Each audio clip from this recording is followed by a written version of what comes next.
just this was going on. Juan, Shannon, Alex, Vincent, familiar name, good stuff. And then usually like our calls are like around 4:30. That's when everybody's adjusted to be coming in. So I think we're going to get a burst around 4:30. But in the meantime, man, the floor is yours. And for context for everybody joining up, Frankie Finn's going to be walking us through how he uses 5-minute Loom videos to close clients or get them so close to closing is just an easier sales call. Is that right? Yeah, actually, I would say like 99 times out of 100, we don't even do sales calls. It's been that way for about 3 years in my agency. Yep. And because you were talking about him, obviously my mentor, Travis Sago, has been a big influence in that. But it actually started for me because we were living in Germany, and as part of like getting a German green card, you got to do like school. And so it was like the first time in 15 years I didn't have control over my schedule.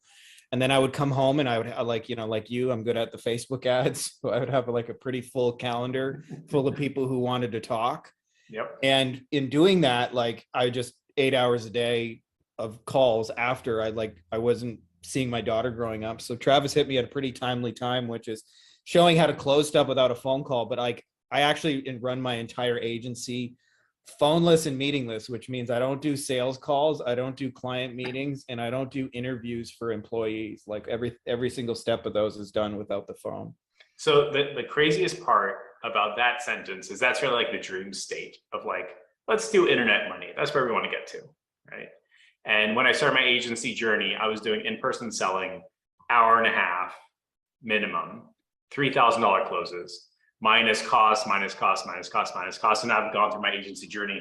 I'm shrinking that down to a point where I'm going, well, if I could just send them a voice note, they're going to buy anyway. And this seems as close as we can get to that. And I think it's going to be really darn cool. And then there's people in the IC that have joined with you and gotten success too. I think Lana Serena, something like that. Is that correct?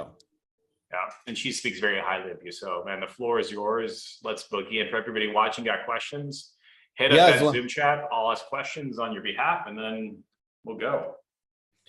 All right, let's do it. And so just so you guys know, like the biggest question I get is like, will this work in my niche? And I'd say we're doing this in dozens of niches now. So more than likely the answer is yes, because this works on humans. And what I've found in doing this is it actually appeals to the higher, more successful, the folks in your niche who have money but don't have a lot of time. They're way more just like send me a 5-minute video and summarize it.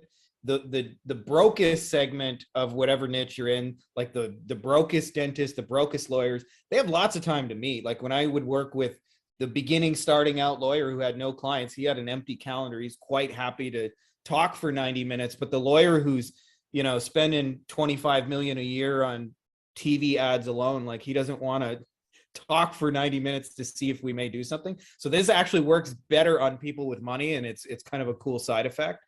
But this is basically what sales look like for us now. Is I send a Loom video, Loom sends you a notification that lets you know somebody watched it, and then people pay the invoice, and I get like, hey, I love this idea, let's do it, let me know what we got to do next, or all right, cool, tell, you know, it's some form of like, tell me what we got to do after this.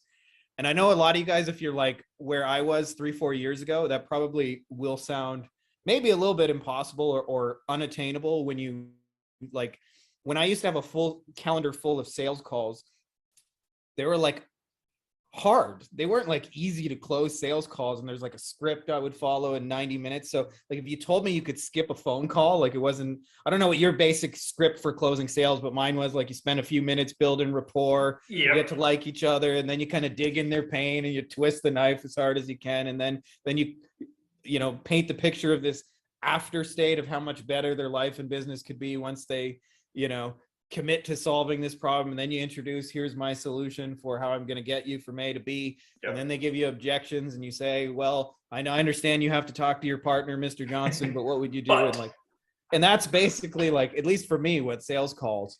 I'm just going to tell you 60 seconds, just so you guys know who I am. I'll breeze through this really quickly. My name's Frankie Finn, as Jeff mentioned. I wrote this fancy book here, by the way, Beyond the Agency Box, which is about like basically the last 3 years of our journey. This was not an overnight thing, by the way. I've been doing this since 2007. So, you know, like you guys are seeing what like took a decade of grind. I've helped peeps hit first $100,000 month, have huge lifetime client value. Coolest thing for me is actually when random people message me and tell me they close shit with my free stuff. So these are some of the people who, like, Ali says I got a 20K deal, and Matt says got my first 2K client. But I just want to show you this stuff works more than anything. Here's Sam. Like, these are people, they're not clients. I've never worked with them, but they've said, hey, I watched your presentation 3 times, got 5 people now. And then ultimately, if you do this, you can build up, like Oral says, he went from entering a new niche, which for him was dentist. 16 days later, he's sold out, got a waiting list. He gives me at least 50% of the credit. He's a pretty smart guy, but and this is what I'm most proud of really is running the agency differently than most people do, is because, like, as Jeff says, we want internet money to be like, also to be like good lifestyle. And an agency is in my opinion, like the easiest business in the fucking world to build a prison, because clients want you and they have all these questions, and like it's very easy to just do those. So like Brian is following this methodology, and clients are sticking. There's no meetings whatsoever. They're happy to have no meetings. So I want to show you guys how this actually works. And I'm kind of skipping a little bit here, the part where an incoming lead says, hey, we're interested in what you do. But I'm assuming since you guys are all in Jeff's IC that you understand how to go to Facebook and the traffic store or other similar traffic stores, target your audience, put an ad that gets them to raise their hand and say, I'm interested. So I'm skipping. You mentioned traffic store. I use the term client getting store. It's so interesting you bring it up. Like the languaging you use forces simplicity. Yeah. Like, just go to the store, man. You just got to go talk to somebody. You don't have to spend a lot of time in tech. Just go to the traffic store, man. It's going to be fine. You got to go there first. Love it. Yeah. So we can talk a little bit more about like how to get people, if you guys want to come back to this after, but I'm assuming all of you guys, so, a new lead shows up in your inbox, however they show up, and they say, I'm interested in what you do. And I'll show you like a typical flow of how we handle a conversation. So this is when I was just showing some of our members a little while ago. This dude's name is Phil. This one was probably, to be honest, was a little easier than normal because he was a referral, but we also do this with cold traffic. It's it's got to be like your presentation and stuff has to be pretty tight if it's cold traffic, but it works just the same with cold traffic. So what typically happens is, somebody says, I reach out, I heard about you guys. Can you tell me a little bit more what you do? And what I typically do is I redirect them to a conversation where I say, I'm going to sketch out a plan for you. These Loom videos, more than anything, are like, let me show you the plan I have for your business to get you like the results we're after. And almost always, by the way, like just because clients are trained to this, they'll say stuff like, sounds good. Like, these are all the days I can do a phone call. Now, it's just like almost automatic. Just so you know, when that happens to me, I just fucking ignore that. Like I pretend he never even said that at all. And I go, hey, I just sent you a little video. Now there's a little bit of a time gap between these messages. This is like a couple of days between here. So I'm going to show you guys kind of like what happens in the middle, and we'll come back to this in a second. So I sent him a little video by mail. You guys will be blown away at how fucking stupid simple this is a sales message to like a big shot lawyer. It just says, hey, Phil, here's a quick little video for what we can do. The blanked out part is just his name. Here's the video. Let me know what you think. Normally these are Loom videos, but when I sent this, for whatever reason, Loom was just screwing up for like a week. It kept giving me some error. So I just uploaded it to YouTube. But normally this would be a Loom video. And I like Loom better because it gives me a notification so I know when they watched it. So I know exactly like where we're at in the sales conversation. But because I put the video on YouTube, it just says this is unlisted. Only you and I can see it. I wouldn't normally say that with Loom. They pay the invoice. There's like a button right below it and they say, sounds good, let's roll. And then I immediately switch to the onboarding, which is, hey, I'm honored to have you. So in the meantime, I wanted to show you guys a little bit of our onboarding process too, because I think this is just as much part of the sale as the thing is I'm a big believer in like, wow, first impressions. And so like, this is just automatic in our standard operating procedures. It goes right out to like my virtual assistants go and order this, and we use edible arrangements. And Jeff was talking about like the old smelly cantaloupe that shows up. Just so you guys know, I use edible arrangements because they're the fastest. I've tried so many different things, and they literally will show up within a half day of you signing a new client. And I don't send the back. Is that because that chasm or that gap of fear of like, I paid money to who knows who? Yeah. Did I get scammed? And we got to fill in that gap ASAP. Is that correct? That's what I like to do. Gotcha. I've tried other things and they get there like sometimes like 3 days later, and you can still make a wow first impression. But I've found there's nothing better. There's like a knock at the door. Who's here? Why are they here? Oh, that looks good. And it's exactly what you described. And I would say if there was a voice to buyer's remorse, it would be the idea that like, am I going to look stupid in the eyes of others? I got scammed again. Now I got to tell. Like I can remember years ago, my girlfriend and I went to a timeshare presentation, and at the end of it, like if you don't want to buy a timeshare, which we did, and they say, well, you can rent a week for free, and we'll include all these bonus hotel packages for you. So we were like, man, with the bonus hotel packages, as much as we travel, it's worth it.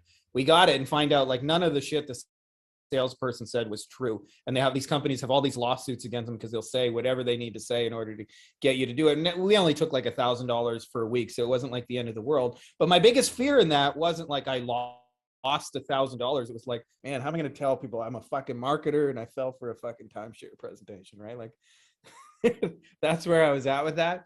So yes, I want to fill that chasm as fast as humanly possible. So I send them cookies and shit like that. Even though I'm using edible arrangements, I don't send cantaloupe and fruit.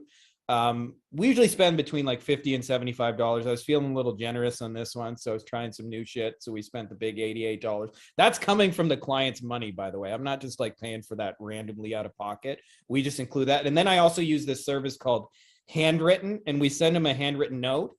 And I do these right back to back. So like 2 minutes, order the edible arrangement. A minute later, we order the handwritten, and it sends like a handwritten card. So here's an example of another lawyer we signed.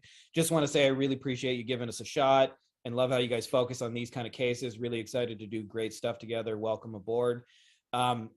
This is all machine generated. It costs about $3. They get the handwritten note in the door. But this comes like a week after the edible arrangement. So even though we do them as one process, the client experienced those as two separate events. And then we like transition into onboarding right away. And I've kind of thought really deeply about like how we can do our onboarding as fucking dog shit simple as possible. Because as you guys know, like Facebook ads has the most complicated setup for onboarding clients. Oh no, you gave me access to your page, but I still need your business manager. Oh, you gave me the business manager, but I'm not an admin. Oh, you gave me the business manager, but I still need your ad account. Oh, you don't have an ad account set up. So like all of that just like got really complicated. So we're using a service called Leadsy. I'm sure a lot of you guys are familiar with them and using them. We found it's worth it because I just want my onboarding to be like really stupid simple. So this is after he's said yes, he's paid his thing. We ordered an edible arrangement. We send a letter in the mail. Now it says, the first sentence is personalized. The rest of this message is copy and paste. So I say, hey, it's really honored to have an under 40 superstar. This lawyer is like 38 and was named one of the top 50 lawyers under 40 in America kind of thing. So really appreciate you giving us a shot. It's always a leap of faith. Then I say, can you give us access? They click a couple of buttons. And then most of the lawyers I'm working this might be different for you guys, but they have a tech person, like they don't manage their own website. So I just say, can you make a little intro? We need to install some tracking code. Very much appreciated, rocking it together. So in between all of that, which I said, like on this message up here, I send him a little video. He watches the video. In the meantime, like I get a notification from Edible Arrangements, your office gift has arrived. I send this automated message that says, hope you enjoy your little office gift. There's always a little bit of a buzz at the office when like unexpected cookies and brownies and that kind of shit show up. So that's basically the process in a nutshell of what a sale looks like for us. And the middle piece is what most people are usually wondering about, like what the hell is in these damn 5-minute videos that makes people just want to give you money without having to jump on the phone. I will say every now and then we do get questions from the videos. Like it's not always like watch the video 100% sale, but I would say like 8 to 9 times out of 10, there's just like, they have a question like, here's my specific situation. Will this work or not? And then I usually just give them the honest truth of like, yes, it will. No, it won't. Or I'm not sure. How about we try it for a little bit? And we'll, if it doesn't work for whatever reason, I'll give you your money back kind of thing. So there's 3 parts to these videos. And if you, it's equally important that you nail them all. And it is step 1, which I call demonstrate a result you can produce. 2 is describe your plan to produce this result in 3 to 5 steps. I'm going to show you guys examples of this. So this will be like crystal clear. And then give them an easy, specific, low risk, irresistible offer to start right now. And that's a big piece of why we don't do sales calls, because I've focused on just like Jeff has, like making the offer easy to say yes to, being very upfront about the price. I want the offer to do the selling, not me with, because I used to have like in my process, like lots of proposals and chasing and shit like that. And I don't know about you guys, but I fucking hate like, please, kind sir, have you seen my proposal yet? Oh no, sorry, been busy. I'll check back in with me next week. Like that shit just drove me fucking crazy personally. Yeah. So I like this because I can see when they watch the Loom video, it's an easy yes or no. Let me tell you why this works. Because a lot of people say like, oh, I do sales calls and they're really, really important is what we've done here is really 80-20 of a sales call. If you've done like, at least like I have over the years, I don't know, like I'm sure some of you guys are in the same boat, like hundreds and hundreds, maybe even thousands of sales calls. What I found out from doing these is there's certain milestones you hit. Like, so like I would usually start with this rapport building phase and that you got to like feel each other out. You can skip that if you're just doing a video because they don't really care about the rapport in a video. Then what would happen is we'd spend like 45 minutes, usually this part, and this would be the longest part of the call. I would dig into their pain, find out all the shit they're unhappy with, and then we would talk about what life would be like if that was solved. And ultimately what they were looking for out of that 45 minutes is like, what kind of result can we potentially achieve together? And if you can just articulate that powerfully, you can skip like 45 minutes of a sales call because, and you can call out the right people. And then the second thing is once they were clear about what kind of result you could produce for them in their life and business, their next question was always like, will this work in my specific situation? So typically how these work in a Loom video is like, we're going to answer those things in about 10 seconds. We're not going to make this big 45-minute spiel. We're going to show a result and say, this is for you if. Then the next question, it inevitably turns to like, how does it work? Like there's a curiosity. Like if I say to Jeff, like, I want to give you 100 grand, like Jeff probably wants the 100 grand or so, you know, but there's a curiosity of like, okay, how does that work? How are we going to make the 100 grand? And there needs to be like a real logical, believable plan. And this is the longest part of the video is like actually showing them like, this is my plan for how this stuff is going to work. And then inevitably they go, well, how much is it? And that's when you start to like objection handle and all those kind of things. And so we're just going to answer that in like a 5-minute video, like really, really quickly. And the magic of 5-minute videos is when I first started doing these, I didn't want to pay for Loom, like the full version, and they cap you out at 5 minutes. Now I'm a baller. I can make my videos like 9 minutes, 10 minutes, 100 minutes if I want to. But in the beginning, like I had to like get to the fucking point in 5 minutes because immediately like Loom would turn you off. So the first section of this, and this is like, if you can nail this, like for real, like 70% of your sale is made in seconds. And I call this the hurricane proof windows. And I've mentioned this to you before, Jeff, but this comes from, there was a dude in Florida, and it's pretty timely message right now, I'd say, who was selling hurricane proof windows, and he was the top seller in his company, and he was outselling number 2, number 3, number 4 by like orders of magnitude. Like he was the number 1 top producing guy in the company. And so they had their big annual sales conference and they brought him up and they're like, how are you doing this? And everybody's looking for like, what's the marketing lingo or the technique? And it was so stupid, simple, basic. He said, well, I grab a window and I grab a hammer, and I go, wham, hurricane proof windows, see? And so what I find is like they say, you know, a picture is worth 1,000 words, but a demonstration is worth 1,000 pictures, which is, by the way, why every infomercial you've ever seen in your entire life has some kind of like dramatic demonstration of the product. So I'm going to show you a couple of examples of these, and they all fall into 3 categories. You can either demonstrate a symptom that your client has, like a painful problem that's in there, because I say symptom because they don't usually understand the deeper level issue that's going on. They just understand surface level shit. So if you can point to, this is a symptom you have, and I'll show you one that's actually specific for you, Jeff, that you can use in a second. You can show them an outcome, like this is a result I can produce for you, or you can show them side by side before and after. You guys have seen this for 100 years in weight loss, where they show, this is me before I took the product, this is me after, right? Like the demonstration. So this is the mistake. Like I see, like if I look at 20 agencies, 19 of them are promising more sales, more leads, more customers, more patients, more business, more clients, more. And I like to take more a step deeper and go, okay, like let's say we actually run the campaigns for you and more has been produced. How would you know when more has been produced, and what would that more look like in your reality? So here's an example. This is my inbox. I don't sell any low ticket stuff. These are all things that have been sold without phone calls. And if I'm going to show you what, like, if I think about, like, if the outcome I'm going to show you is more sales, more leads, I think about, like, how would you receive that? Well, for me, I get my payments in my inbox.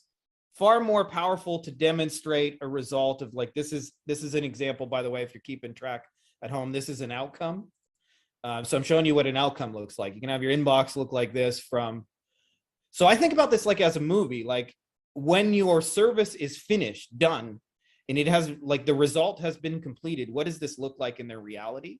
So this is like, just give me a pause for a second. So yeah, if I was doing Facebook ads for a bike shop,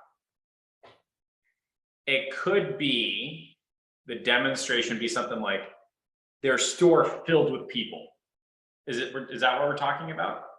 yeah, and like I always think about it like in a movie, I take that as deep as possible. So I'll give you like another example just so you can wrap your head around this. In personal injury, like if you say I'm going to get you more leads, that sounds like the same thing everybody else says. But for example, like, and you don't even, these, by the way, these demonstrations don't even have to be yours. I went on YouTube, for example, and I just listened like personal injury phone calls. And I found a phone call and the guy said, hey, I'm calling you because I hurt my back in an accident. And so, like, that's a demonstration you can use. Hey, I'm going to bring you people that say stuff just like this. And then you play the phone call. Hey, I hurt my back in an accident and I'm thinking about using your law firm right there. So kind of like how I can run like a national campaign to like generate phone calls and case studies for myself, pretending I'm a dentist, record those calls, and then I've got my demonstration for other dentists. Is that correct? 100%. Interesting. So this was one, this is another outcome demonstration. This was just in my news feed yesterday. I'm probably going to buy this, by the way. But this one's a video ad. I can't show you the whole video because I'm just showing you in a Google Doc. But the husband orders a custom-made song for the wife's anniversary, and all the lyrics are personalized to her. The song was actually pretty good and pretty catchy. And he plays it for her in the car, and she starts laughing and crying. And understand, people are buying the outcome. Nobody's buying, like, I want to hire your musician services. They're hiring, you're going to make my wife cry on her anniversary, right? Like, so we want to demonstrate the outcome as much as possible. So this, by the way, came up the other day. I was looking for a present for a client. I went into bobbleheads, and these were 3 of the sites. And I want to show you just like how much of a difference a demonstration makes. So this was the first site. I didn't hire them. All I want to know, by the way, when I'm buying a bobblehead is like, how much is it and how long does it take and what does it fucking look like, right? Like really basic shit. And he's telling me he's got polymer clay and 100% handcrafted, free proofing, amazing likeness. And I'm sure he's trying to tell me like we make really good shit. Like I kind of like can read between the lines, but it was lost somewhere in the messaging there, in the wording, where I'm like, I don't really fucking know why I would want polymer clay, 100% handcrafted. So polymer clay would be like an agency saying, we will do 10-second video view ads. Way too technical. Or quality leads. That's one I see all the time. Quality. Like, what does that really mean? This was another one. This was kind of like an okay one where become a satisfied customer, happiness guaranteed. And these were the guys I ultimately went with because they understood like how to demonstrate their shit. They're like, buy a fucking bobblehead for $5.90 or $59 or whatever it was, and it's going to look like this. And this was actually what sold me in the top right. You take the picture off your phone and we'll make you a bobblehead that looks exactly, that's what I want. I got a picture of my client. I want to send you the picture, give me back a bobblehead that looks like them. How much is it and how long does it take, right? So there's a real power in demonstrating these. And sometimes these demonstrations can be like, they're so fucking simple, like we lose the point. This is Christian, and he sold a shit ton of websites by just saying like, hey, I made this cool website for a client, but what sells it is they can see the website, not any of the text above it. And this is the one, Jeff, that I thought would be interesting for you, because I've got a few guys who do this with dentists, and dentists will religiously tell them their symptom is, I spent 20, 30, 40 grand on a fucking beautiful looking website, but at the end of the day, the fucking hygienist chair is empty. So when we open these videos and we want to demonstrate a symptom, I want to say like really quickly, does it sound like you, Mr. dentist spent 30 grand on a website, but at the end of the day, your hygienist chair is empty. If you can accurately point to a symptom that they got, like you can make like 70% of the sale right there in one image. So this sounds like it would be really applicable to Chris, whose camera's off, but he does martial arts. So he could have, hey, did you just spend $50,000 on mats, but your class is empty? Yeah. Interesting. And the key with this, by the way, is this is what we created the demonstration based on what dentists actually say. Like the dentists summarize their problem in 4 words. The chair is empty. And then you say, well, what have you tried? And they say, I've spent gazillions on pretty looking websites. So, all right, what if my client doesn't have a physical location? What if they build kitchens, like for Shannon over there? Like what would a empty chair look like for somebody who makes kitchens? This is an educated guess because obviously like there's a little bit of market research, but if I was guessing for Shannon, usually like bigger contractors, they have crews who work for them. And the thing they hate most is they have no work for a crew and they're just standing around thumbs up their ass. So I'm like, if I was showing them, I would show them like probably a demonstration of like an actual crew doing nothing, gonna go home today, boss, if you don't have any more work for me. And they're usually paying that person's salary on top of it. So I might put a demonstration of like, does this look like you got a crew paying their salary but no work kind of question mark? I dig it. Very cool. So like I said, this has been done in weight loss forever.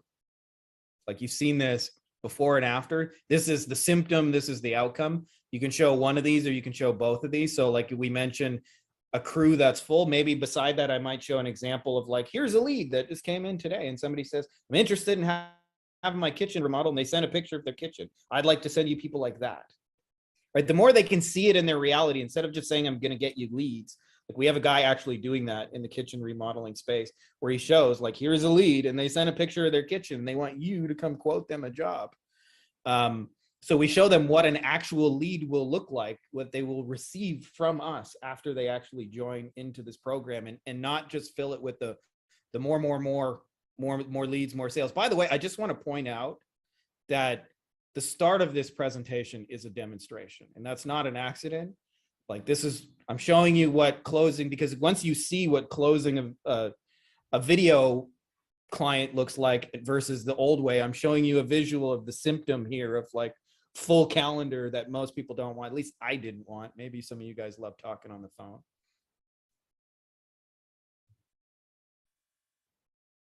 So let me just scroll down here and find where I was at. So many pictures. This is another example, just closing. Sometimes I'll do this. I'll even take the sale away and say, hey, like, I'm glad you're interested, but I only send payment links if you're 100% hell yes. So like, are you telling me you're 100% hell yes? And then they'll say it's a hell fucking yes. This one was obviously closed over Facebook Messenger. I like to use GIFs, so you guys can close in GIFs. The other cool thing about doing it this way, like between chat and video, is like I can have like 6, 7, 8 simultaneous sales conversations. And the other reason I do it is because it's incredible leverage on my time. Like I used to have like a very busy calendar. Like this week I have 2 things on my calendars, and this was one of them. You know, sitting here talking with Jeff. So this is the beginning of a Loom video. Is you have to demonstrate your result. You have to think about what does it look like when it's finished? How do they receive it? Or how does it alleviate a present problem? And you have to like show them ideally visually or audio, but I think about it like in a movie. What does it look like for them?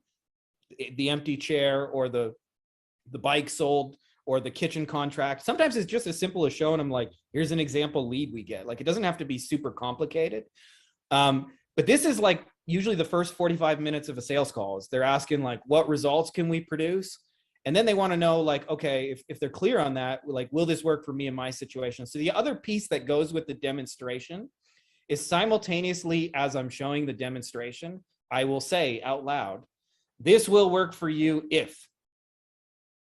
So in my case, my latest offer for personal injury lawyers, I'm running like really big retargeting campaigns for them. And they have to have enough traffic to retarget. So I say, this will work for you if you have at least 1,000 visitors a month visiting your website that I can retarget. If you're under that, don't bother ordering this. Don't watch this video because it just won't be worth your time. And what's really, really key with this is you have to get clear about what success criteria your client needs, and they have to be binary. They can't be wishy-washy. I see this in like the coaching space where people are like, are you coachable? Do you want to improve your relate? They can't be wishy-washy. It's got to be like, you got 1,000 visitors or not? It's got to be like a very yes or no, black or white kind of answer. And there can be more than one. It could be, you got to have 1,000 visitors a month. You got to have at least 3 good testimonial videos that I can use to retarget your audience with. And you got to know how to pick up the phone in under 3 minutes. If you don't do that, I can't fucking do anything for you. What's right? interesting about those sentences, by the way, is 80% of the time, you're going to find someone who messes it up. They can point to the, you agreed, you were this person who said that you would price aggressively, quote quickly, and see the next day. You're booking people 2 months out. What's going on? And it becomes a not me, it's a you type of thing. And then they can go fix it. Is that right? 100%. But it's also, to me, like, I just don't want to talk to people who aren't qualified. Like if I'm running a retargeting thing and you don't have enough traffic to retarget, like there's really not a lot of point in us talking either, right? So it's like, I'm also like pushing away people who just aren't a good fit, because I don't know about you guys, when I had a full calendar, I would say like 50% of the people I got on a call with just weren't a fit. They were just curious to know how much it is. Maybe this might be something I would consider 6-12 months down the road. And that's totally cool, but I don't want to spend 90 minutes with you on the phone to find out like you weren't ever going to buy it in the first place. So at the very least, like even just pre-sending something like this will eliminate some of the phone calls. So it's very, very clear. You got to have those 2 things, the demonstration, clear success criteria, and you do those right in the first 10 seconds of the video. What I don't do is what a lot of people do, go, hey, my name's Frankie Finn and I'm from company XYZ and I'm excited today to show you. I just go, no, let me show you how I'm going to get you this result. And this will work for you if I don't introduce myself, I don't talk. Like it gets right into it. It's a video. Again, it's designed for busy, successful people with money, and it gets right to the point. The middle part of the video is the longest part. And I see this as the missing piece for like 90% of like agency proposals and everything. I call this your plan. If they see, like, if I can show you like something you want, you're a dentist and I say, hey, I know you spent a bunch of money for the empty chair or for the expensive website and you still got the hygienist chair empty. He wants to solve that problem, or she wants to solve that problem. But what he or she needs is a clear, believable plan to actually put butts in the chair. And it has to be logical and it has to be real and it has to actually make sense. And so I call this the treasure map, or the 30,000 foot view plan. And what most people do, what most agencies, if I look at like 10 agencies, 9 out of 10 of them are trying to be like super secretive about how they get results. So I see like proprietary system, secret method, proven process, and nothing against any of those things. They work actually really well for low ticket, because low ticket, like most of the sale is driven by curiosity. Okay, I'll pay $7.99 to learn how your proven process works, but I will not shell out like 70 grand to then just discover after the fact what you're proving. Like, I need to know, like, for real, homie, how are you going to put butts in the chair? And so the best thing you can do here is just be really transparent. And there's 2 mistakes that I see people make with the plan. I mean, I guess there's a few. One is they just don't have a plan. I would say like most of them hide behind like secret, proprietary, proven process. The other is it's way too detailed. Like it's super anal, getting into the, the nitty gritty. They don't necessarily, all they want from the plan is to believe you know what you're doing. That's very Donald. Like when a guy comes over, what's that? That's very Donald Miller. He's like, you should imagine your prospect's buying journey. You're on one side of a river, they're on the other side, and there's stones in the way and they're blindfolded. Just tell them the steps. You don't have to tell them the type of stone. You don't have to tell them how difficult it is. Just take a left, take a right. Just communicate in like a very simple language. That's what you're trying to say, isn't that right? Yeah, and a real example of this. Okay, so one of the guys I was just talking to yesterday, he's getting like a deck built for his house, and so he had all these contractors come over and quote. And those of you guys who work with contractors know how hard it is to get these guys to close deal. He had a mixture of guys who like just no-showed, and then there were the guys who like, well, I'm going to use the X75 P225 drill over here, and all he's looking for is like something like, well, they sell the lumber right now. They got a sale down at Home Depot. I'm going to go pick up a bunch. I'm going to have to measure and estimate it, but I figure we'll probably need about $2,500 worth of lumber here. I'm going to build this thing out over here. I'm going to sand it when it's all done. It looks smooth. Here's an example when it's finished. Probably take me about 3-4 days. Like That's all I'm looking for. I just want to believe he knows how to do it. I don't care what tools you use. I don't want to know your drill. I don't want to meet your mother, but I need to know, like, you know how to build a deck. And so being too detailed is like, you don't want to be too, like I say, 30,000 foot view, but also too vague or too unspecific. So like, these are ones I've seen people use in Loom videos. So this is an example of too vague. Is we're going to onboard, optimize, and offers, reputation, reactivate, and report, and advertise and achieve abundance. And it's all just marketing lingo, but it's not clear to me what you're going to actually do. And I'll show you guys a second in what a clear plan looks like so you can wrap your head around it. But the flip side of that is super detailed. When you start like, here's your pixel code, and I'm going to set up this, and we must create an event, and we're going to track this. Like, then you're getting way too nitty gritty for these people. So I'll show you. For many, many years, what we sold are motorcycle cases to injury lawyers. We've since switched to an even easier to deliver thing that works faster. But a motorcycle case is like, typically to a personal injury lawyer, they'll make 25 to 80 grand because people get really banged up in a motorcycle. So they're very desirable cases. So the first thing we show them is a demonstration of all the motorcycle leads we've generated for another lawyer, and here's what we can do for you. Now he's at the point where he needs a clear, believable plan for how we're going to get a motorcycle case. And this is our real plan. Hey, we go on Facebook and we target everybody who rides motorcycles, motorcycle accessories, and motorcycle helmets that's within 50 miles of your location. Then we got a book that we license to you. It's called 7 Mistakes Not to Make After a Motorcycle Crash. Hope you never need the book, but we'll walk you through what to do. We send people to an opt-in page. I show them the opt-in page on the real plan. And I say, it looks like this. They come in, they download the motorcycle book. They give us their name and email for the book. It's licensed to you. I put all your contact info in there. It's legal by your state bar. And then I follow up for those people a year and a half. Statistically, 1 to 2% of those people will be in a motorcycle accident. These are such high value cases, Mr. Lawyer, that we could spend even 10 grand just to get one of them and you would still be profitable. And we're getting leads right now for $10, which means you could get 1,000 leads and sign just one case out of those and still be profitable. That's my plan. There were two things that stood out massively to me. The first is that you said stereotypically it's 1 to 2%. So they know that the lead coming in is not a buyer. It's 1 to 2%, and it's going to take an F ton of time. We all know that motorcyclists get into accidents. Aren't you happy they're on your list first? Because we'll take care of the follow-up. Yeah. Everything that you mentioned felt like it was such an easy, believable plan that was simple and didn't require all this techno mumbo jumbo. Like, hey, we're going to sync this. We're going to connect to your account. We're going to do X, Y, Z, 1, 2, 3. We're going to fill this. Zapier, optimize. Oh my God. Have Zapier talk to your this and that. Like, yeah, exactly. I'll show you another one, but the simple plan.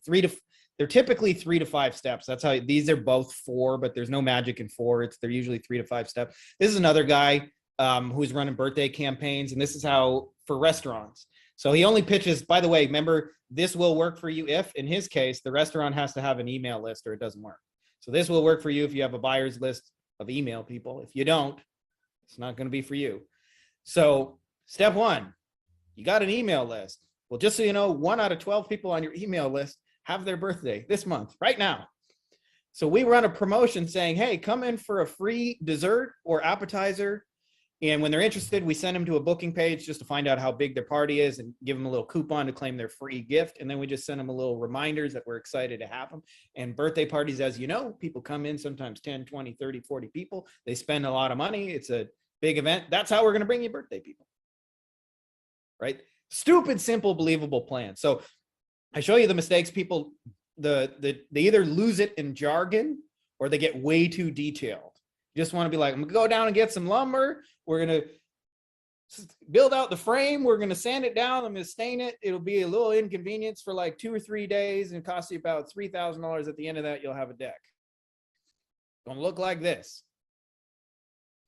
Sometimes we try and sound so cool in marketing speak, and I'm guilty of this for like 10 years of like, got my proprietary 1, 2, 3 step ABC, awesome, gonna rock your world system. And it's more just like, no, dude, just tell me how you're gonna get me a motorcycle case.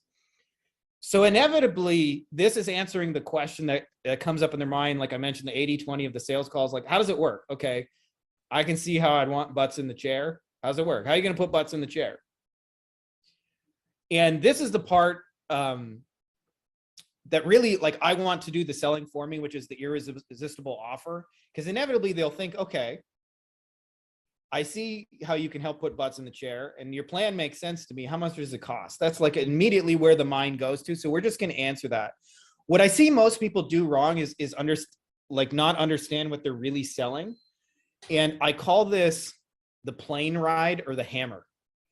And the plane ride or the hammer means that like your Facebook ads are a tool for other people. Nobody wakes up and says, what I want in the middle of the night is a hammer, or what I want is a plane ride. When people buy a plane ride, it's almost always because they're sick of the office and the meetings and the boring shit. And they want to go to the beach and be surrounded by babes and bikinis and beers and sunshine and palm trees and all that kind of stuff.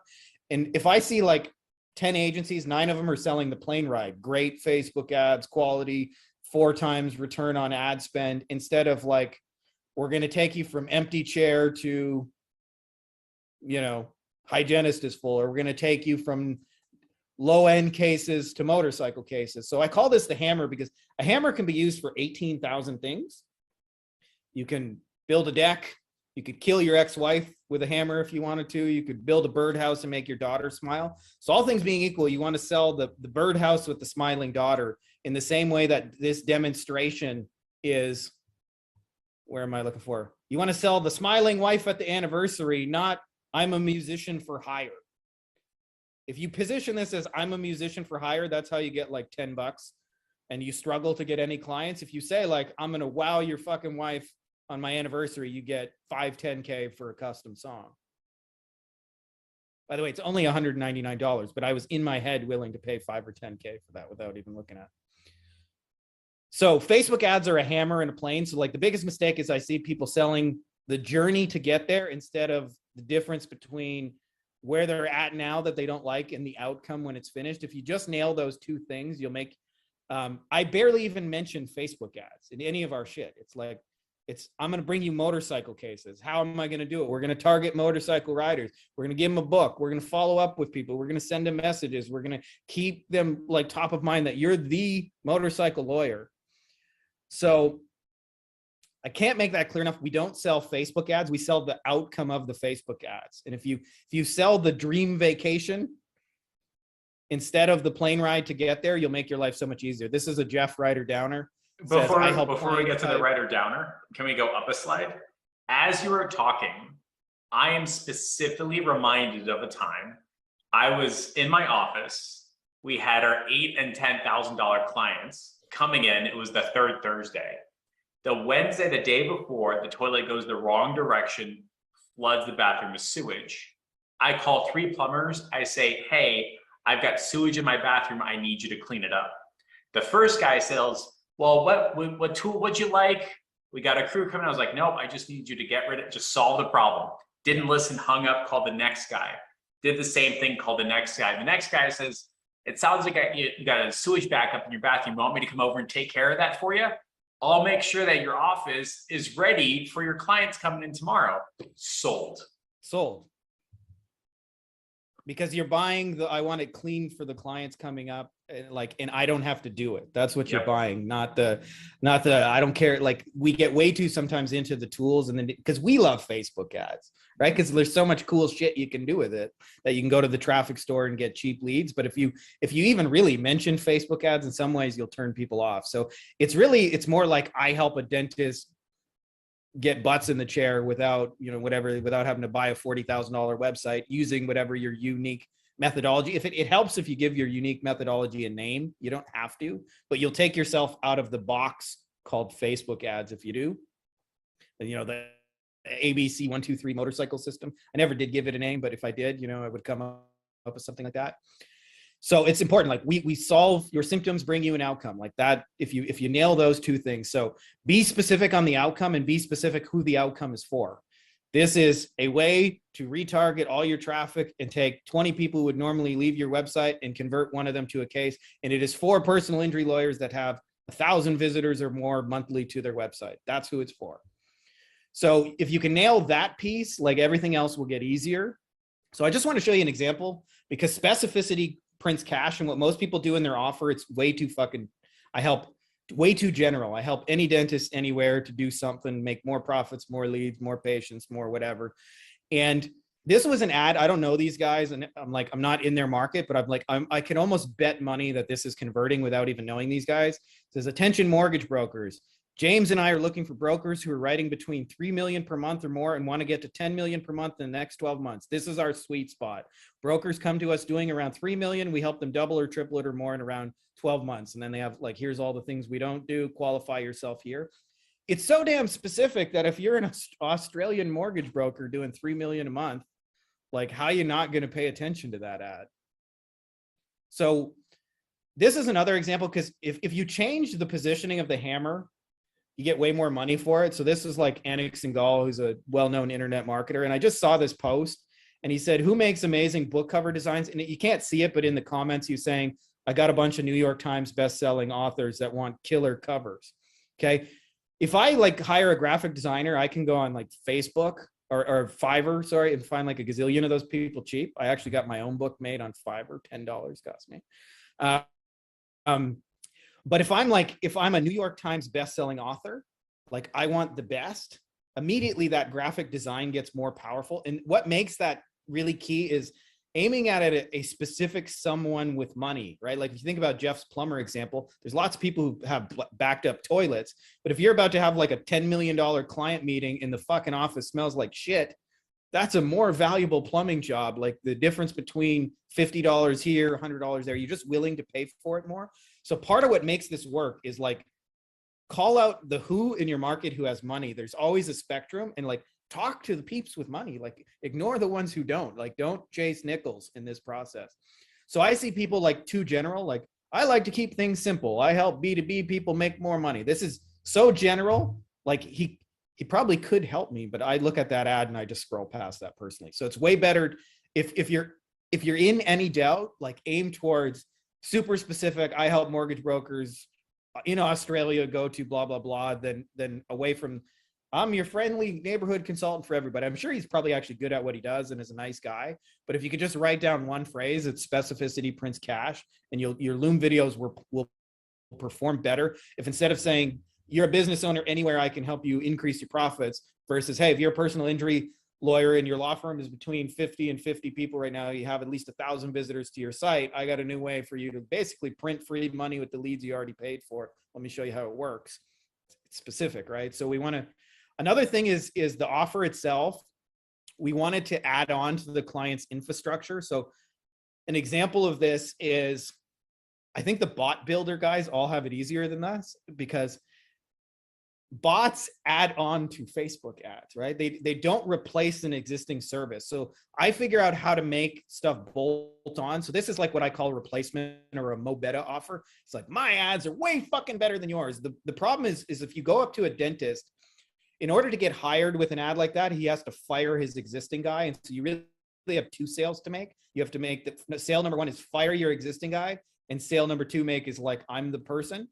As where if you figure out how to make your stuff add on, then what happens is you're not competing with anyone. They're not using a bot already, so your structure adds on.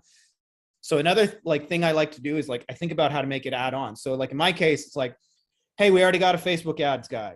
Okay, is he going after motorcycle cases for you? I don't think so. Okay, well, let him do what he's doing. I just wanted to help you get the motorcycle cases. He can do all the rest of the stuff for you. This adds on to what you're doing. When you do this in a Loom video, you either need to do what I call a first date or loads of proof. And a first date is like a miniaturized version of this. So I used an example. This is from a Facebook group some of you guys may have heard of, called Facebook Ad Agency Scaling Secrets. Pretty cool group. I'm in there, so that's enough of a reason to be in there. That means there's at least 2 people in there. There's so this was somebody asked, like, does anybody know anybody who provides killer ad creatives for agencies as a service? In other words, like, I'm looking for a designer to make all my ad creatives. This is a guy named Saad who said, yes, I can offer a video creative with a thumbnail for $50. If you're interested, let me know. And what surprised me is like how much $50 things, right? Right? Like, I want one. Check your inbox, right? Like, and there's no proof, there's no any, and part of what makes that work is it's a small ask, right? Like, I'm willing to try one video to see how it goes. But of course, if they like the one video, what are they going to buy? More videos, right? So it's a $2,000 a month agency service packaged as a small little kind of like Costco, try a little sample and see if you like it and want more. The flip side of that is if you have shit tons of proof and case studies and testimonials, you can go straight to marriage with the Loom video if you want. This is no limit creatives, and they're just like, yeah, we got 250 employees, we got a gazillion examples of our work, we've been doing this forever, 50% off the first month, try here, and you can go to their website. These are basically like the two different ways. I generally lean towards this. I do. You know, Jeff Minibach got started doing those $50 things. I was one of the starts. Yeah. There you go. Right. That's so interesting. And so what I want to show you is everybody else who's struggling. Inbox, check inbox. They're like trying to have sales conversations. Hey, Ian, check your inbox. We provide top quality stuff. All these people, by the way, are doing no deals and chasing and sending proposals. But the guy who's got like an easy to say yes to offer, like one video with a thumbnail, $50, right? They don't even need to talk to him to buy it. That's where we want to be. It's like, I don't even need to talk to the guy to buy it. Like, let's just buy it.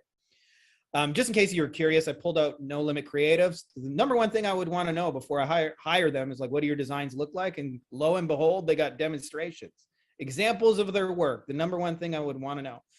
And then they have a page. And I thought this was interesting, by the way, because a lot of times we think like selling agency work has to be hard. They're a graphic design agency, and you could just like a la carte order it off the website, talk to nobody. And then they just have like a Q&A includes, is this for real? So when you nail this, like easy to say yes to first date offer, you can just put it right on a website, put it in a Loom video. I've even done it in Google Docs. There's like lots of ways you can do it. And then the last piece is what I call the new and exciting way out. The worst thing your client can think when they watch your video is, I've heard that before. You're just like, so like the SEO people have it the worst, because even in 2007, when I started doing SEO, there was like, people were getting pitched 100 times a week back then, right? So like the companies that have been in business 20 years have had like literally like 40, 50,000 SEO pitches in their inbox. So whatever you do, as long as you sell to humans, like make your shit sound different. So this is an example of a guy on LinkedIn. Are you unable to compete with your competitors? We do backlinks, keyword, blah, blah, blah, all the SEO things. We want to have like something that they haven't heard before. And sometimes it takes a little work to massage your old hat kind of thing into sounding new and exciting. Sometimes that's like part of the marketing is putting some spit and polish on it. This was in March of 2020 when the whole world went mental at the same time. This guy posted in LinkedIn and said, creating high impact, high profit virtual events. Like before everybody was on Zoom and doing like, just imagine how much this guy crushed it. Like this is an extreme example of new and exciting. So this is basically like my offer checklist is I spell out who it's for. There's a specific outcome. I make sure it adds on. I make sure it's a first date. If I got proof, I use it. If I don't, I skip it. And then I give them a new and exciting way out to the age old problem. How do you put butts in the chair? And then people ask, do you put the price in the video? And I say, this is where I differ personally from conventional wisdom is I put the price in all my shit. I don't hide from it.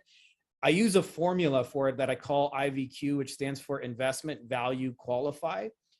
And so I think it's valuable to like even internally think of your stuff as an investment for a client. I don't say the price is blank. I say the investment is blank. And there's a reason I use that.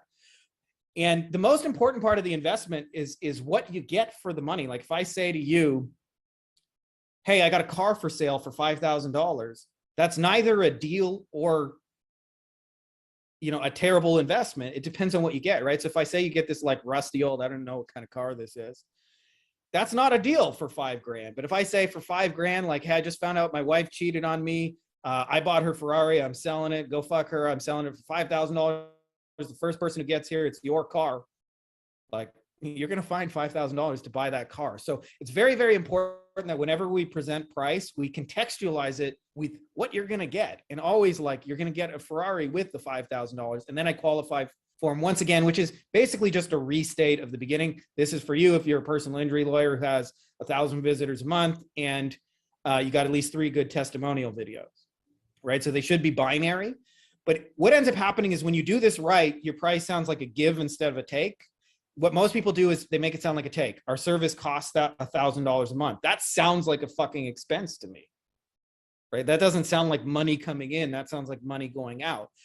So if you do it with IVQ, where you say the investment is, you put the value in the qualify, you can say stuff like, this is a real example of a guy who does weight loss in my world. And he says, the investment for our service is $1,000 a month. For that, you get about 30 to 40 leads each month. We find most people close about 1 out of 10 of those on the phone. That for you would be about 3 to 4 clients. And typically you're going to sell your service at 2 to 4K. That's what you're going to get for 1,000. Right? So when you contextualize it, that doesn't sound like so much of a take. And so whenever people ask me for the price, I don't hide behind it. Like most people say, well, let's jump on a 90-minute phone call. And then I can tell you at the very end only, surprise, this is my price. Where I just say the investment is blah, blah, blah. For that, you're going to get this car. And it's a good car for you if you meet this scenario. And that's how I present my price in everything. So I hope that helps you guys with presenting the price. I should say, these are the videos like we demonstrate, we show plan, and then we do an offer at the end. But I actually build these in reverse. I first think about like, what am I actually offering? And then I think, what's my plan to produce that result? And then the demonstration is kind of like a headline where I write the headline last. And I probably spend the most amount of time thinking about like, how can I demonstrate this in a picture, what that will look like in the world. But this is basically the checklist. And I'll make sure you guys, get this. But basically we have an offer with a clear price, clear who it's for, it's specific, it's an add-on, it's first date. I guess I forgot the new and exciting way out. If you nail those, by the way, your offers just get easier to sell in general. And this comes from a guy who sold SEO in the hardest way possible of like, dear Mr. Johnson, it costs $2,000 a month for my SEO. No guarantees it will work. I need a year-long contract, but Google's crazy, so I can't guarantee anything. Give me 24 grand for a year and we'll see. And when you do that, like that's when they say, send me a proposal and chase me. When you do, hey, I got this very clear, specific thing. It adds on. No one else does what we do. I'm giving you a small, easy ask. This is new and exciting. Do you want in or do you want not? It's going to cost this much. And here's how we're going to produce this result. And here's an example of what it looks like when it's finished. You can sell your shit in a 5-minute video. But all we've done in that is like, I hope you guys like more than anything realize we've just condensed a sales call and skipped all the back and forth kind of bullshit. So it really helps. The best way to come up with these videos is if you have like 3 to 5 sales calls, you can go back to either your notes or listen to and just look at the shit that comes up again and again. If the dentists are always saying the chair is empty, or like lawyers will say, like, for example, I have roller coaster income because I'm all dependent on referrals. And this month I get a gazillion deals and that month I get none. I don't know whether to scale or blah, blah, blah. So like I put that into the presentation because I know it's already what's in their head. But that's basically a Loom video in a nutshell. So I left it open for you guys for some questions. I just want to add, I probably got a hard stop in about 15, 20 minutes because I got to go get the in-laws at the airport, but I'm happy to answer any questions to help you guys apply this in your own agency. Do you have a sample Loom video we can eyeball? I'm happy to show you guys older ones. This is, I'm a little protective about my own because I'm sure you've experienced this, Jeff. I've been like ripped off like so many fucking times when people copy my shit and they don't do it well and they just ruin my shit. So I'm like, my most current stuff, it's like very secretive and protective, but I'm happy to show you guys. I'll send you some links so you can look at some older ones and see what they look like. No problem. But you'll see that's all I'm doing. I'm just demonstrating a thing. And then I'm like, here's how we're going to get you the result. This is my plan. And then at the end of it, I say, here's the irresistible offer. And I try and make it this small, kind of low risk $50 video. And if you like it, we're going to sell you a whole bunch more videos after. Love it. The most interesting part for me is I have probably 150 dentists, name, number, and emails that have signed up, but they haven't bought. My line of thinking is follow until they say no. But I've never once gone ahead and said, hey, I've got an interesting idea for you. Watch this 5-minute Loom video and see if it's up your alley. So it's a whole different way to do the did you want to buy yet conversation. Yeah. And instead, let me demonstrate what we can do, show you a plan and give you a price. And then you make a yay or nay. Yeah. And it makes it really easy to have 4 or 5 different offers, which are just Loom videos until somebody buys, and then you build out the retargeting or whatever it is. And it seems very, very flexible. Yeah, the thing about that, like there's a deeper idea behind it is we all get stuck in this limbo. Even with Loom videos, it happens to a certain extent, not as much, but we get stuck in this scenario of like, okay, so the client seemed to like want to go ahead, they've kind of verbally agreed to it, and then for whatever reason it stalls out. And what most people do is when they do that is like, so do you want to buy my thing, right? And I'm not saying like there's anything wrong with that, but it's a hard way to show up because you're like kind of like, you know, almost like a beggar knocking on the door. Do you want to go on a date? Is that okay? Yep. And how I like to think about it conceptually is I'm showing up with a give, and my give is Mr. Client, I have a really cool idea for you. And the idea is completely free and the plan is completely free. What I'm charging them for is the implementation, because I know that if they're a busy dentist, a busy lawyer, doctor, They ain't gonna do it. They ain't gonna do it, right? So the idea, hey, I had a cool idea for you. So it's a very different idea when you show up to them, because instead of saying like, please do business with me, would you like to go on a date? I'm saying, hey, I was thinking of you and I thought of some really cool shit for you. Is it okay to share it with you? And like 9 times out of 10, they're like, yeah, dude, what do you got in mind? And so then I just send the video. This is the idea I had for you. And the part of it that is the money part is like, I know you don't want to build this deck. I know you don't want to empty the toilet. So if you'd like me just to build that for you, here's what it would cost. But then you show up differently because now you're not like begging them for business. You're the giver of cool ideas. And when you show up as the giver of cool ideas, it's easy to have conversations with people. Jeff, Frankie, I had a really cool idea for you for your IC. Like that's the conversation. What do you have? Frankie, the giver of cool ideas. Love it. Alex Vincent has a question. Alex, I'm going to unmute you. Ask away. Hey, thanks, Jeff. My question was, assume I set all this up and I run it to a cold email list, because I've got about 6,000 that I'd like to start sending this to. And I get some data in here, and then I want to have you guys come in and help me optimize it. What would that look like? Well, the first thing that I do actually, Alex, there's probably a step before that. If I had an email list in your shoes, before I even build a Loom video, I want to know that like there's even a reason to build a Loom video, because like say I did the thing with motorcycle cases, there's always the possibility that for whatever reason lawyers didn't want motorcycle cases. And so what I do is if I'm sending an email, I send like basically what I call a hand raiser, which is like a 1 to 3 sentence version of the offer. Is like, hey, we figured out a cool new way to get motorcycle cases. Got a little 5-minute video that explains who'd like to see it. And if nobody raises their hand for the basic idea of it, then there's no reason to build a video and try and optimize it and do all those things. Makes sense. Could you do that as a reactivation to a client's list? Why not? Right. The clients are wondering, like, just say, like, I see a lot of people running reactivation campaigns for like chiropractors. Yeah. Right. If chiropractor is inviting you back in for back pain, you want to know that he's got some kind of plan to fix your back pain, right? You want to know that he's helped people before. You want to know that he's got some kind of $80 special to get you in the door to come get your first treatment, right? So it's the same process. Like I said, this is just an 80-20 of a sales call. Like this stuff won't change in 100 years. I may do these on napkins in 100 years from now if we like bomb ourselves back to the Stone Ages, but like the principles aren't going to change. I'm going to demonstrate a result. But in your case, Alex, just saying like, before I even built the video, if you wanted some help, like for sure, just reach out to me or Jeff. And the thing I optimize the first is, like I said, the last 30 seconds of the video where it's, hey, we figured out how to make you a $50 video with the thumbnail. That's actually the first thing I optimize. And then like kind of do that in reverse, because if you're ending with an offer that nobody wants, like the whole thing will be uphill from that. And I've had hard to sell offers because like I told you, like for 7 years, my offer was give me $2,000 a month. I'll do some SEO on your website and hopefully it works. It's worked for some other people, but I'm not guaranteeing that because I don't know if Google will change their mind tomorrow. Fantastic. Let me do some closing comments real fast. Shannon, any questions, comments, concerns, thoughts, or ideas?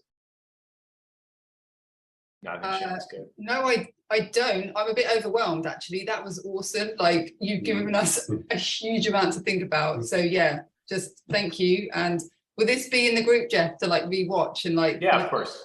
Yeah. Good. Yeah, because that was, thank you so much, Frankie. Yeah. That's awesome. Thanks, Jerry. Very cool. Yeah, I'll tell you, it was a huge milestone when I realized our agency didn't have to get on the phone. And also we do, as part of our expectation setting on the onboarding, is, hey, Mr. Client, so-and-so, I know you're really, really busy.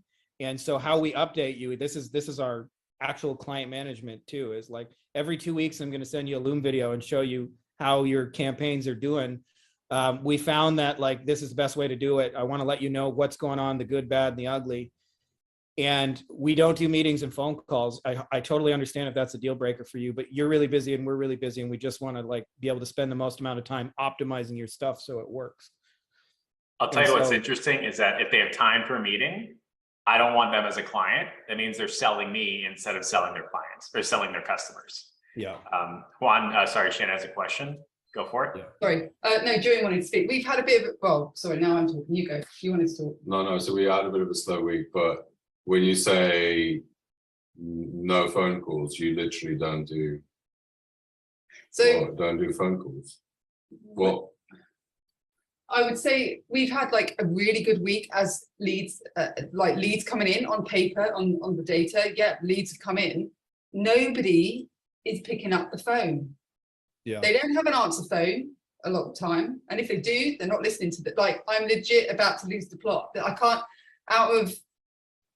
I probably, just over a third I've spoken to. Other than that, I can't even get hold of them. These are businesses in the UK. Like, what are you doing? Yeah. So businesses in the UK seem to love to have the contact details, but no one fucking answers the phone. Like, Yeah. So Jesus Christ. I'll give you guys a little secret on that. This is like, this one probably took me like 12, 13 years to figure out. oh God. But like, what I realized is 80% of clients aren't working with, even if you could get all of them, like you wouldn't fucking want them for all the reasons you described. They don't answer their phone. And so what I look for in a client is, I call it the shoe buyer concept, is if you consider your thing like the equivalent of selling shoes, like your marketing services, what most people do is they look for the logical fit. They look for the businesses who are barefoot and need marketing. They clearly need help to grow their shit. And what I look for is, I look for somebody who has a closet full of 200 pairs of shoes. I want to see Nike. I want to see Reebok. I want to see Adidas. So like, I go after all the lawyers. If I can't see them actively spending money today, and I'll tell you, one of the easiest things you can do to filter is find out the 2 or 3 companies in your niche that help them get better at answering the phone, and then make a deal with them to go after all their clients. And then you won't have all the, you'll filter out like the 90% of businesses who suck at answering the phone. I found this when I was working with lawyers in the beginning, like in 2016. I would get like 10, 20 clients, and 4 of them would just love my shit. They're like, dude, your leads are so cheap. They're working. We're closing so many. And then, they're inevitably be like everyone else, like 10 or 15. They're like, your leads are terrible. What the? And I couldn't figure it out because I was running the same ads. And then I dove deep into the nitty gritty, and I found, okay, these ones answer the phone right away. They call people back. They have a process. And then I was like, where did you learn that? Like, where did you learn that? And they said, oh, there's a company called Intake Academy, Chris Mullins. We use them. And then I realized all my clients who knew how to answer the phone all used Intake Academy. And so instead of trying to pitch 100 businesses, I'm like, I'm just going to go after all the people who already work with Intake Academy, because my shit will work way better for them, and they'll be better clients, and they'll stay longer, and they'll pay, and they'll know what to do with it. And so there's an equivalent of that in your niche. Find out what they're buying to be good at the phone, and fuck everybody who's not. And you'll have a way easier time. You'll have way less businesses to talk to, but like way higher quality versions of them.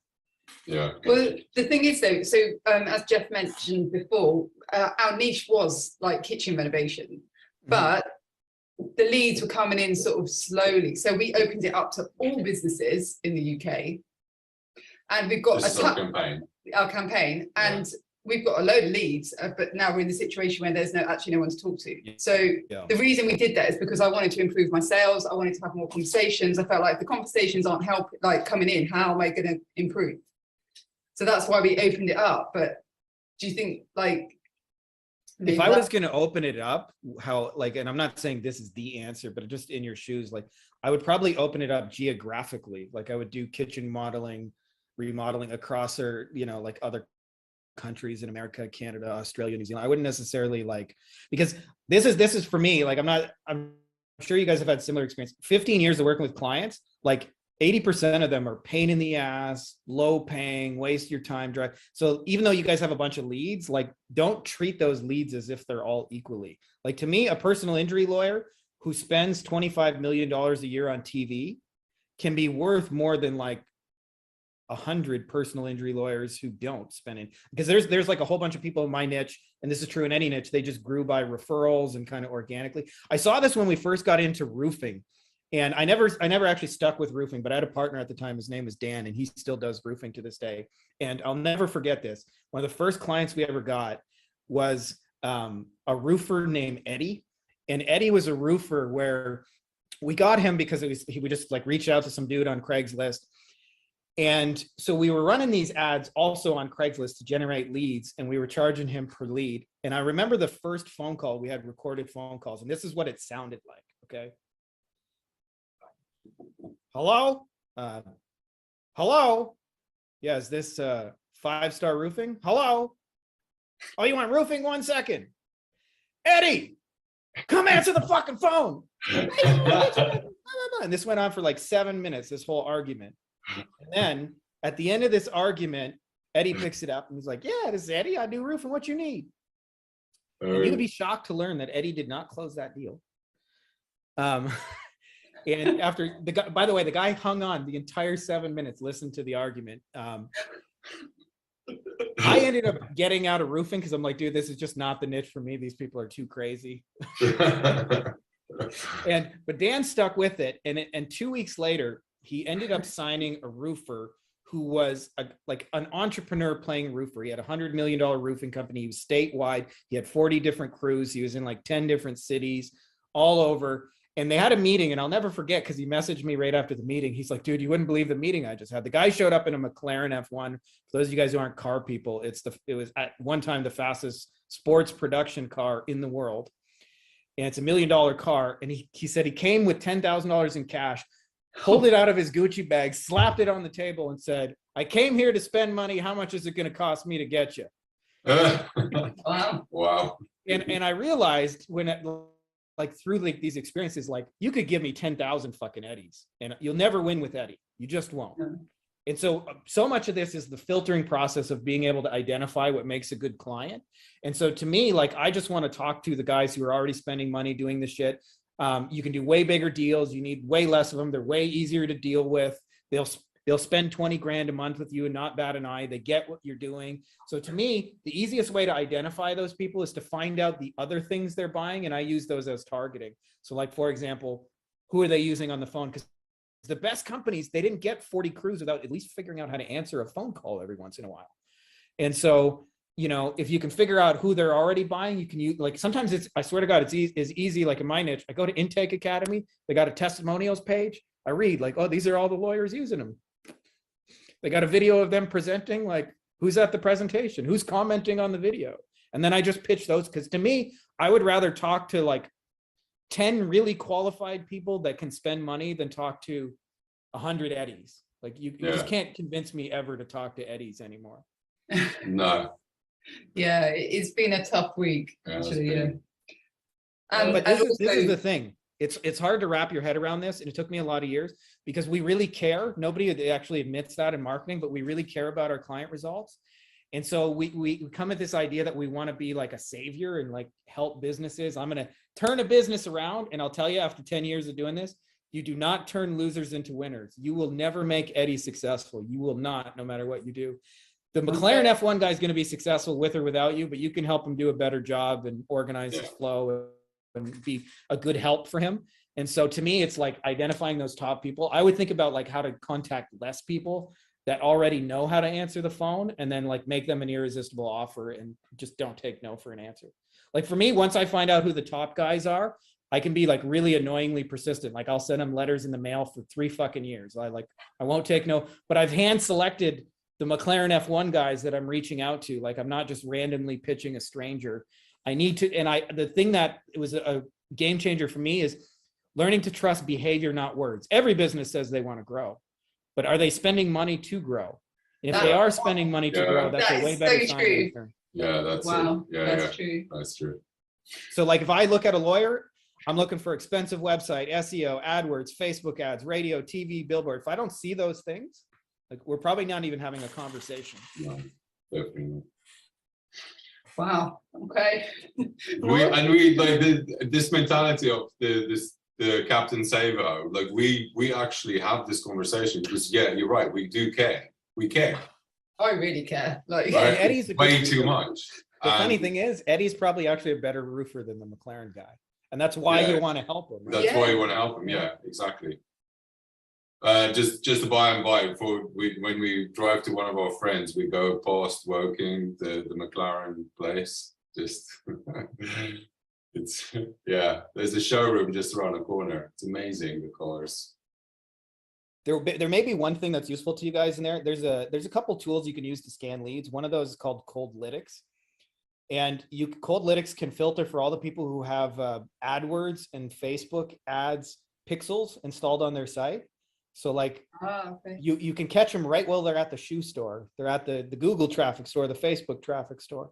And then like you can eliminate like 80% of people who theoretically need shoes but would never pay for them. I would encounter lawyers all the time who needed shoes and say, I've grown 40 years from referrals. Why should I spend on Facebook ads? But this is the conversation we have with our kitchen niche as well, because they've I mean, in fairness, they don't even think about growth because they're always in a position where their next client comes from like referrals. Yeah. They've never even really thought about. Most of them have websites, which is by and large just a glorified business card. Yeah, it is, right? Like Yeah, it's on and Shannon, we do blank, blank, and blank, established 1927, call here. exactly.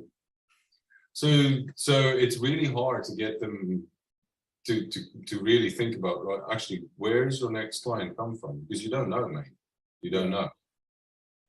So that's kind of one of our bigger challenges as well. I'll give you guys another little cheat code on this. This is how I identify all the buyers. I have 7 ways of identifying them. One of the easy ways to find all the buyers is conferences. Go look at the conferences and see everything in the conference that gets sold to people at the conference. So like if I go to a lawyer conference, they're selling them Facebook ads, they're selling them Google, they're selling them how to answer their phone, they're selling them new websites, they're selling them like how to manage your cases, they're selling them staffing solutions. Like I want to know that all the people buying all those things. Yeah. Yeah. Again, like you. That lets me like talk to a lot less people, but then I have way better conversations. Yeah, that's the thing. That's the thing. That really is the thing. Yeah. I'm going to go ahead and jump in. Shannon, if it's kosher, I'm going to go ahead and see if anyone else has a question, because I know Frankie's going to boogie off in like 2 minutes, if that's okay. Okay, sorry. We've been hogging the space. Just totally cool. Aaron, Talberly, Justice, Oliver, Brian, if you have any questions, turn on your camera. I'll unmute you and you'll get last call, because I know Frankie's boogieing off really quickly. Yeah. If you guys have questions after, we're happy to answer them. I just got to pick up the in-laws at the airport. And I just want to say thanks so much, Jeff, for doing this, because you attract a really high level of person. And I love the way you think about this, for real. Like there's very few people in this agency space that I pay attention to everything they do. And you're one of them, because I appreciate it very Jeff's much. testing ads with price in them. I wonder if he's using IVQ. Yeah. All right. I'm going to boogie. Frankie, much appreciated. Have a great time. For everybody watching this, I hope this was brain breaking, pointing you in the right direction, and helps you solve problems before they come up. And at the very least, what you should be doing after this is saying, oh, let me do my first Loom video, without regard to how it turns out, get the reps in. And then probably later next week or so, Frankie will give you, or I'll give you on Frankie's behalf, an actual recording of an old Loom video. But I'll tell you what, every single time somebody watches this and waits for the answer key, their work is worse. Now that you've gone through this, put in the work, create samples, and then grade it, and you'll get a lot more success that way. Frankie, big pleasure. Thanks so much, all right? Dude, you're awesome. See you later, buddy. Bye.